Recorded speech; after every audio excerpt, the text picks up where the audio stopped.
রাষ্ট্রের যিনি দায়িত্বশীল হবেন তার দায়িত্ব হলো সালাত প্রতিষ্ঠার কাজ করা, নইলে মুসলিম দেশের শাসক হওয়ার যোগ্যতা তার নয়।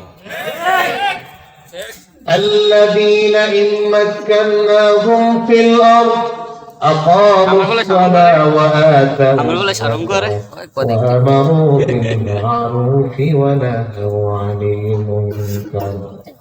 রব্বুল আলামিন বলেন মুসলিম দেশের শাসক কর্তার দায়িত্ব আমি যার উপরে দেব। তাদের কাজ হবে চারটা। জোরে বলেন কয়টা? সবাই বলেন কয়টা?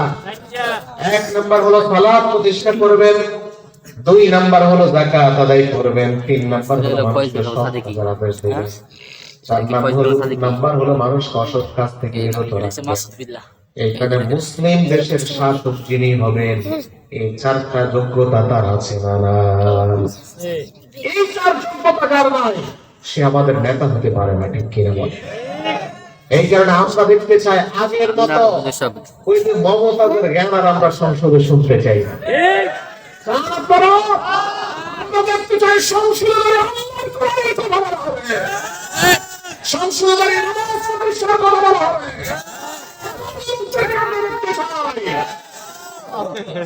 রাজি আছেন? আমরা আলতু ফালতু গান সংসদে দেখতে চাই না, ঠিক কিনা বলেন? একটা কথা বলে শেষ করছি, দায়িত্ব এত সহজ না। আল্লাহ রাসূলকে আবু যর বলছেন, আলা তাস্তামিনুনি, হে নবী আপনি আমার একটা দেশের শাসনকর্তা বানিয়ে দেন। আল্লাহ রাসূল বলছেন, ইয়া আবা যর ইন্নাকা দাঈফুন ওয়া ইন্নাহা আমানা ওয়া ইন্নাহা ইয়াওমাল কিয়ামাতি খাযিয়ুন ওয়া নাদামা।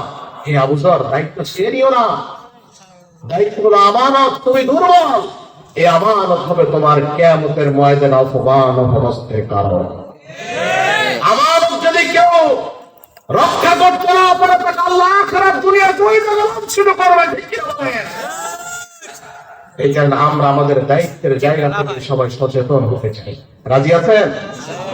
ইমানদারের খাতায় যেন আল্লাহ আমাদের নামটা লিখিয়ে দেন।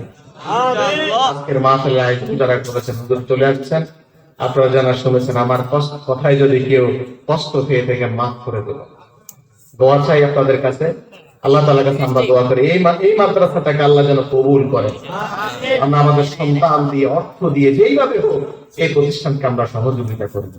হাযা মা ইনদি ওয়াল ইলমু ইনদাল্লাহ আলাইহি তাওয়াক্কালতু ওয়া ইলাইহি মুনীব। আসসালামু আলাইকুম ওয়া রাহমাতুল্লাহি ওয়া বারাকাতুহু।